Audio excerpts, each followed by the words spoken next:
Hey everyone, this is Dr. Matt with the Ethos Athletes podcast, and today we're starting our mobility series where I brought in Dr. Tom Padilla, who's the owner of the Doctors of Physical Therapy. Dr. Tom graduated from USC, which is the #1 school in physical therapy in the nation. He currently works with CrossFit athletes, triathletes, and golfers. And he is my movement specialist that anytime I have a question on movement patterns, this is my go-to guy.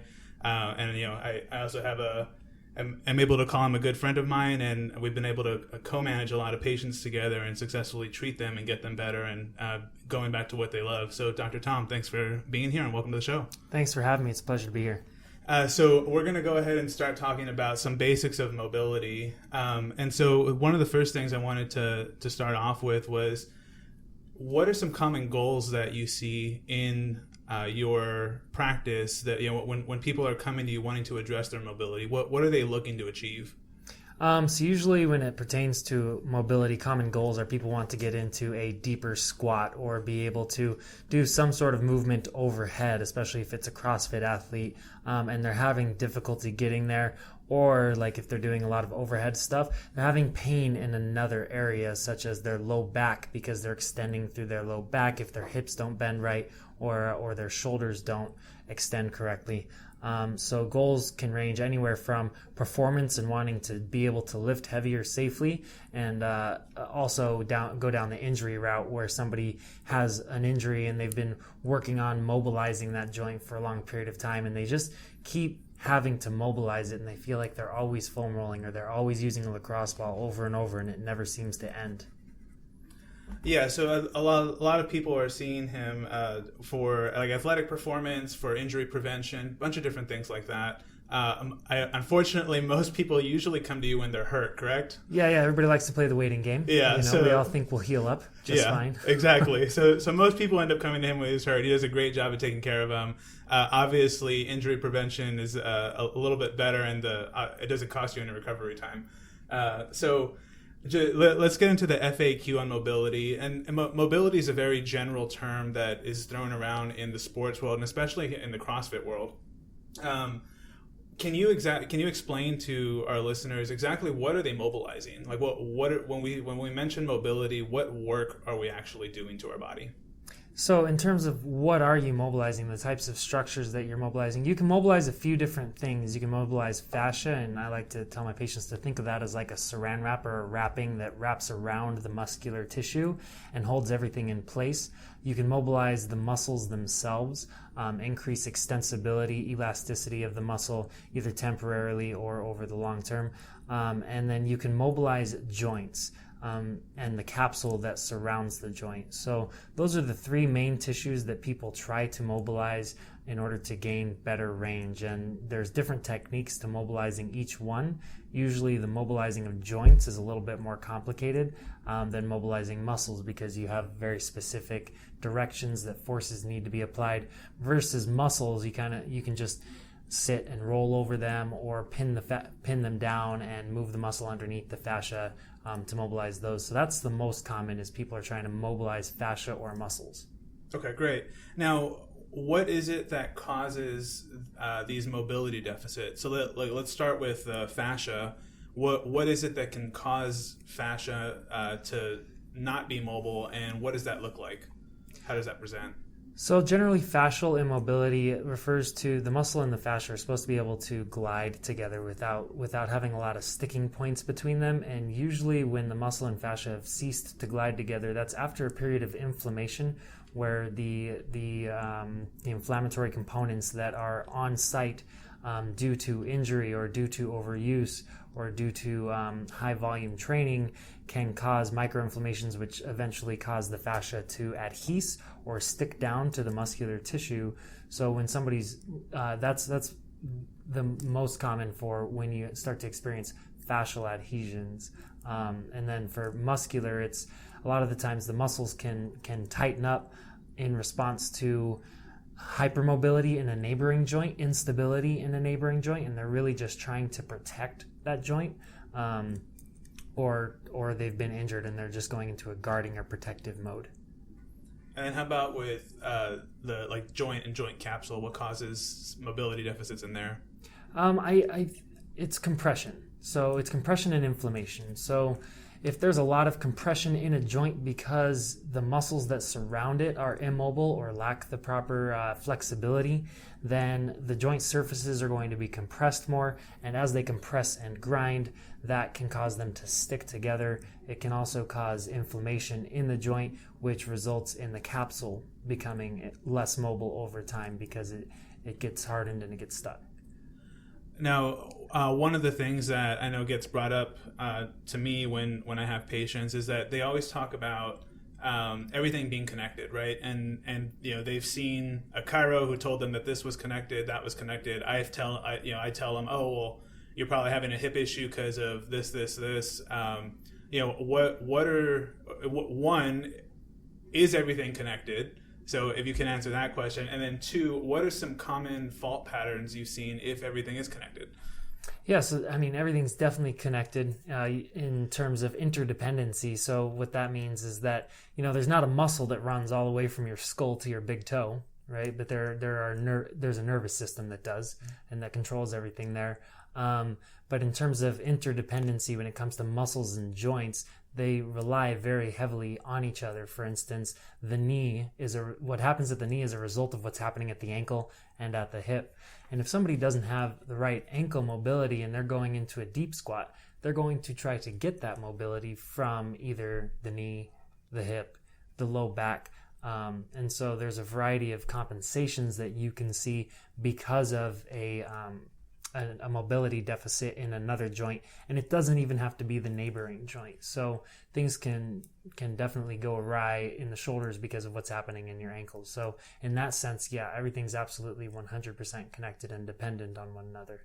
Awesome. And then some of these compensation patterns that you're talking about, those can end up resulting into people experiencing pain when they're doing a workout, etc., correct? Absolutely. So if you start having one muscle do the job of another muscle, now all of a sudden it's doing the job of two muscles or muscle groups, and over time it becomes overused and injured, and that also becomes your primary way of moving, which makes it more likely that you're going to continue to be injured unless you get that resolved. And so for some of the common fault patterns, you said an issue with the knee is typically a result of problems that are occurring with the ankle and hip. What are some other common fault patterns that you see? So yeah, the knee's definitely the victim of what's happening at the ankle and the hip, either one or the other or both at the same time.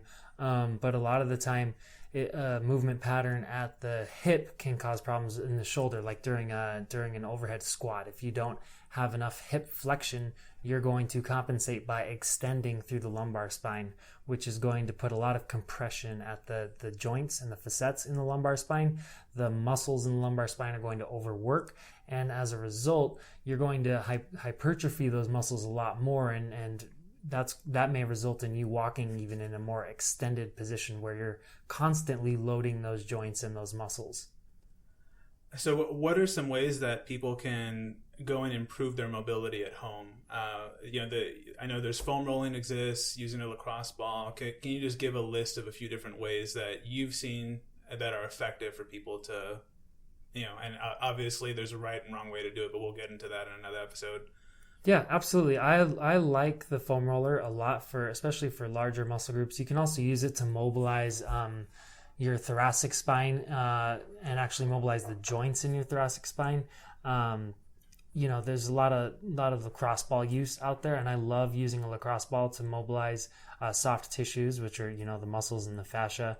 And the main difference there being the amount of pressure that you're putting on the tissues. And a lot of people like to use a lacrosse ball like in the piriformis area, for example.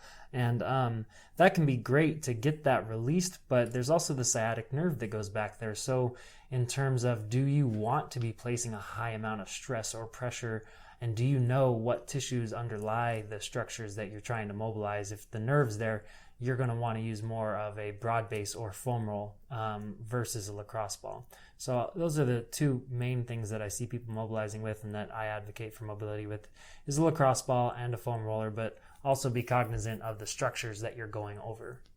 And do the lacrosse ball and foam roller, can those address mobility for like joint capsules? Not really. Usually because the joint capsular mobility techniques that I'm referring to are you need to be able to push through the joint capsule in a certain direction, encourage the glide of the joints. So, it's a really deep structure. You can't just mash on a capsule and hope that its mobility improves versus muscle. You can. Right, absolutely. So when should an athlete seek professional help to improve their mobility? Great question. I mean, usually if they're done playing the wait and see game, or if they've always felt like they're just mobilizing without really having a purpose, and they're not getting anywhere. They've tried for a couple weeks to do mobility. Let's say like they're stretching their hamstrings a lot and foam rolling their hamstrings, or one hamstring always feels tighter than the other and their hamstrings always feel tight. Usually that's an indication that there's something deeper going on, and that hamstring may be trying to protect for an instability in the hip or something that's going on in the knee. So one sign that you may need to get assistance is if you find yourself doing the same work over and over and over, and you have to do that multiple times a week, like every single day. Yeah, and I think that's a good point to make. And from my experience, what I'll speak to is when it comes to mobility, I know my two go-to professionals for mobility are going to be massage therapy and physical therapy. And massage therapy, I think, is a great place to start. They can address, a very good massage therapist can address a lot of mobility restrictions that people are experiencing, especially when it comes to like muscle and fascia. But I've had patients who have gone to massage therapists, and just like what Dr. Tom said, they're constantly going. They'll feel better for a day, maybe 2 days, and it comes back. And eventually you have to look at, is there something more going on here? And that's when a physical therapist really comes into play. In my opinion, and obviously Dr. Tom's going to be biased with this, but there's really no other medical professional that has the knowledge and understanding of the biomechanics of the human body than a physical therapist. I mean, that is literally their training. Nobody understands how everything comes together in movement patterns more than a physical therapist does. And so when you're having an issue with pain or mobility, whatever it is, there's, as we've said, there's some movement patterns and movement deficits that you're experiencing. That's the person you want to analyze this kind of stuff, because there's no one that knows and is able to connect these things better. So keep that part in mind. And if you're constantly having to do the same thing over and over and not getting a result, and you're tired of basically waiting around and seeing if you could figure it out yourself, it's worth just going to see someone like a physical therapist and get a consult to understand exactly what's going on, and a good physical therapist will give you at-home things to do. That way, you can improve it and also get better at the end of the day, and not have to see them anymore. And so, like, with that part, are there any other frequently asked questions that you get on mobility, Dr. Tom, or that you could think of off the top of your head? Off the top of my head, I mean, we did a good job covering a lot there. But I would like to go back to your point about massage therapy. And one thing that I really like massage therapy for is the ability to detect injury early. So if you go to a massage therapist on a regular basis every 2 or every 4 weeks, and all of a sudden when they put their hands over, your post cuff or your shoulder, and it feels a lot more painful than it used to, and it feels more painful than the other one, that's usually a first sign, an indicator that there's something going on beneath the surface, some way that you're moving that's causing inflammation in the joint. And so then you can start to play detective early and get on top of that, rather than actually waiting until injury starts to occur. So it's another great tool for maintaining your health without waiting to the point where you get in pain, at which you then wait to see if it'll go away. So I really would advise people to at least go get massage on a semi-regular basis in order to be able to detect injury as well.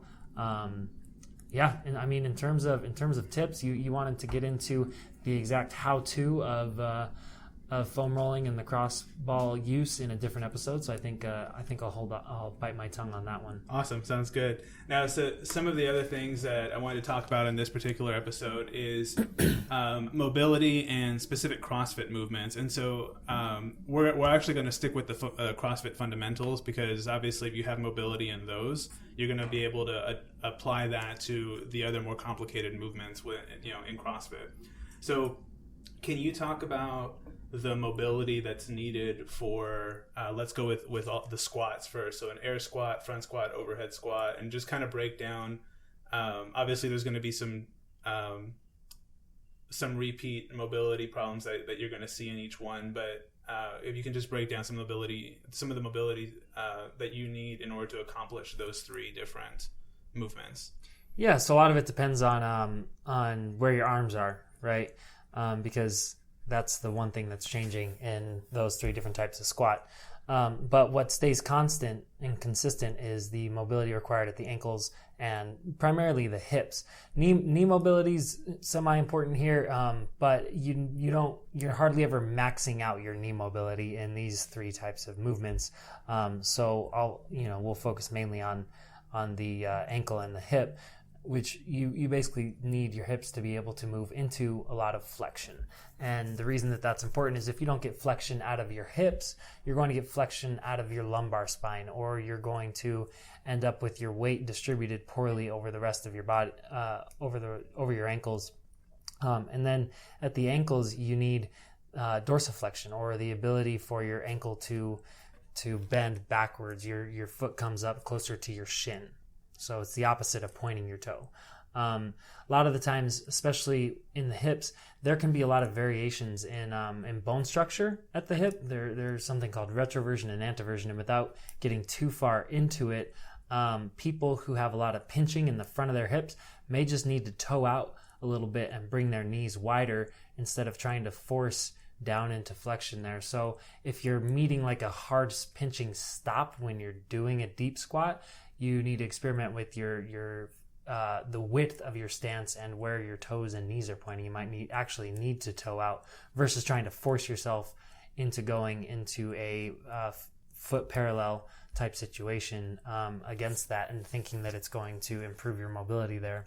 So, I mean, that's the hip and ankle mobility for all three of those squats stays consistent. And then if you're doing a front squat or overhead squat, you also need a good amount of thoracic mobility. And technically, that applies to the air squat as well. You can't have a lot of thoracic kyphosis or rounding. That's going to put a lot more weight into your forefoot or your toes, which is going to completely throw off everything else that you're doing. And if you have a lot of thoracic rounding and you're trying to do an overhead squat, you're going to end up extending your shoulders a lot more behind you than actually sitting up through the chest. So it's really important, especially if you're doing overhead squat, to make sure that you have your thoracic spine in good mobility. Otherwise, you're going to end up putting your shoulder in a lot of strain and stress, and actually potentially causing problems with your labrum and rotator cuff. Other than that, the overhead squat really relies a lot on lat length as well. So being able to know how to test your lat length. It's a quick, simple test. You can look it up on YouTube. How to test your lat length. It involves you putting your back on a wall and just keeping your back flat and being able to reach your other wrist up to the wall without your low back arching. So the lat and the post cuff, the posterior rotator cuff and the shoulder are important for your overhead squat. And then for your front squat, you're also looking at anything between shoulder external rotation to forearm pronation mobility and your wrist extension. Everybody loves to blame their wrists for a poor front rack or poor front squat position. So everybody ends up just really forcing their wrist ligaments to get more lax and loose because they're actually lacking mobility in one of the prior 5 areas that we've mentioned. So very rarely is the wrist the sole cause of you not being able to get into a good front rack or squat position. So being able to detect where your deficits are and then have a solid mobility program to address each of those is important. And I know that was a really long answer to what you thought might be a short question. Yeah, no. I love that. That was a great answer. Yeah. That gave a lot of technical things for people to look at, for those of them who are interested. Yeah, no, I love that answer. Can you talk, so same thing, but can you talk about presses now? So shoulder press, push jerk, and talk about what's needed in that. Obviously, there's going to be some overlap from what we just talked about, but Right. just give an idea. Shoulder press, and push jerk. So yeah, before we go there, if anybody wants to look into that a little bit more, I did just publish a 2-part blog on detecting and mobilizing your own body for a front rack position. So I don't know if you have show notes or anything. Yeah, awesome. We'll definitely put those in the show notes. Cool. Push press, you said? Yeah. What was the other one? Push press, shoulder press, and push jerk. Okay, and push jerk. Okay, so here, everything that I've already mentioned below applies minimally here, because you're, and when I say below, I mean the hips and knees and ankles, because for the push press, shoulder press, and push jerk, you're more focused on what's happening from the hips above, with exception to with the push jerk, right, where you actually go into the split. So really, instead of mobility, you need stability of the trunk and hips in these exercises. So when you're talking about push press, shoulder press, and push jerk, you're mostly concerned with lat length, post cuff mobility, and wrist mobility, to be able to set the bar on your palms without having a lot of pain there, and especially to be able to get into that front rack position again. So you're looking at thoracic spine, elbows, shoulders, and wrists. But when you're talking about the mobility required, it is really the upper extremities that you're more concerned with in those 3 movements, versus you need more trunk and leg stability when performing those. So making sure that you have all the right stabilizers firing. All right, perfect. And then how about for lifts? So deadlift, the sumo deadlift high pull, and then the medicine ball clean. So those are so deadlift, sumo deadlift, and then the high clean. Yeah, okay. The medicine ball clean. So for sumo deadlift, these are very hip flexion dependent movements. So you need to be able to flex appropriately through the hips once again, or else you're going to be loading your lumbar spine. So if your hamstrings are always tight or feeling immobile, or if your glutes are always tight or feeling immobile, you really want to make sure that you're able to get above 90 degrees of flexion out of your hips, so that when you go to do these lifts, you're protecting your low back, you're protecting your knees, you're protecting everything else. And then for the medicine ball deadlift, it's similar, and the high pull, you need a lot of shoulder internal rotation. So where people are most lacking there, and a good way to tell if your internal rotation is limited is, are you able to put your hand behind your back at your waistline and then reach it all the way up to scratch the middle of your back, almost between your shoulder blades? If you can't do that, or if you have a lot of difficulty doing that, then the internal rotation of your shoulder may be limited, which means that when you do pull up, you're going to end up over recruiting your upper traps instead of actually getting a smooth glide in the shoulder joint. Okay, awesome. Now you brought up a good point, and a good term that I think we should go over and kind of flesh out the difference. And you mentioned stability. Mm-hmm. So talk about stability versus mobility and why both of those are important. Yeah, so often, and they're linked because they're not mutually exclusive. An instability in a joint can cause the tissues around it to react by stiffening up, so which can then in turn be interpreted as decreased mobility. So in terms of when I was referring to the stability of the lower quarter when you're doing the push press and the shoulder press, I was referring to making sure that when your feet are on the ground, when your core is activated, that it's a supple yet rigid structure. You know, you're able to accept load without extending through your lumbar spine. Your glutes are engaged in order to keep you upright, versus arching through your low back and relying on the passive stability of your joint structures to keep you up. So you need to have that muscular stability where you're active through the core, active through the glutes. Your quads and hamstrings are appropriately contracted to stabilize you.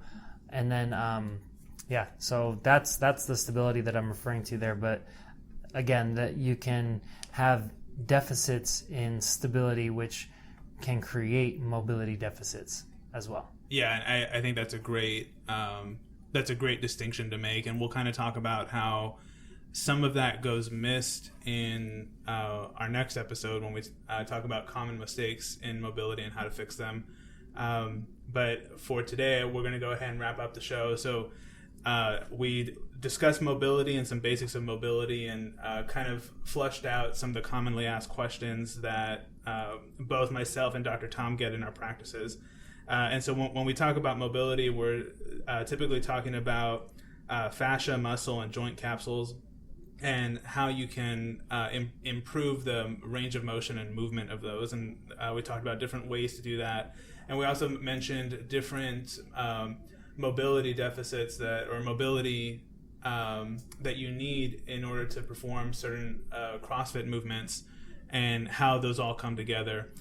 So hopefully you enjoyed the show, and we'll go ahead and see you in the next episode. Dr. Tom, thanks for being on this episode. Great, thanks. That was a good time. All right, we'll see you on the next one. Thanks for listening.